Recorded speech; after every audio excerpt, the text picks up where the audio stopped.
What is up, y'all? It's your boy, EJ, back with another video. And today we will be going over the draft lottery and be talking about my thoughts and just a little recap. So, make sure to hit that like and subscribe button, grab your popcorn, and relax, and let's dive in. So, the first overall pick in the draft lottery is the Washington Wizards. And that will actually help them a lot. I don't know if they're gonna go Cam Booz or AJ DeBonsta. I don't know who they're going to pick, but whoever they do pick is going to be um super helpful for them next year. And honestly, that's all I really have to say. I mean, they got the number one overall pick. They got to use it. Don't trade down. Just pick whoever you think is the best pick for you. And whoever you do pick out of the three, AJ DeBonsta, Cam Boozer, and I forgot the other one's name. But whoever you do pick, then that will be a good pick in the books. So, at the second pick is the Utah Jazz, and I thought they were pretty bad this year, so they were going to get a top 5 pick. And again, whoever the Wizards don't pick, they'll take the next best available, which is one of those three. And then at 3, the Memphis Grizzlies will take the other player. Those are really the best 3 players in the draft, obviously. So, next, honestly, I think the real draft starts at number 4, and I think that because there are 3 players that were obviously the best in the draft, and then at 4, there's really no guarantee on what the Chicago Bulls are going to take with the 4th overall pick. So I think that's when the draft gets exciting. I think the top 3 picks are still exciting, but I think it's obvious that the top 3 will just take who number 1. I think the Grizzlies will just take who number 1 and number 2 didn't take. So yeah, the draft really starts at 4, in my opinion. And now, the biggest thing that happened at the draft lottery, the Clippers got the 5th overall pick via Indiana, and that was terrible for Indiana. Sorry, guys, but I'm pretty sure that that pick was top 4 protected, which means if that pick was in the top 4, then Indiana would have been able to keep that pick. But since they traded for Zubac and the pick was at 5, the Pacers don't even get their pick. So the Clippers get the number 5 overall pick. So it's really like the Pacers tanked for absolutely nothing.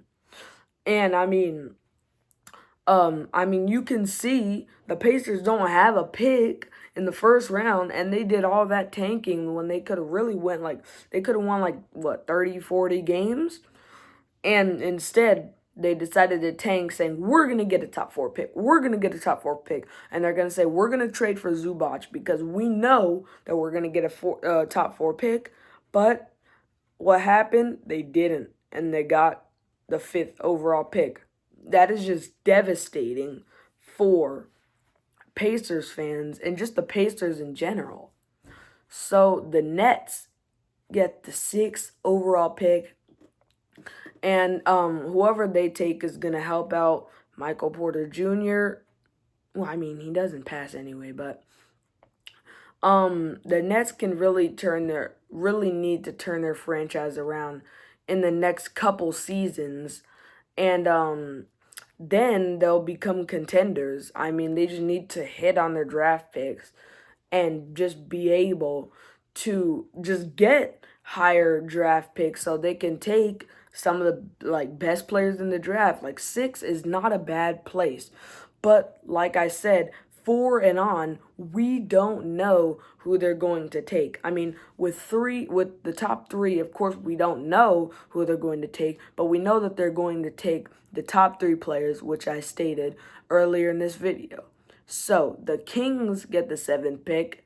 And again, I think that we don't know who they're going to take.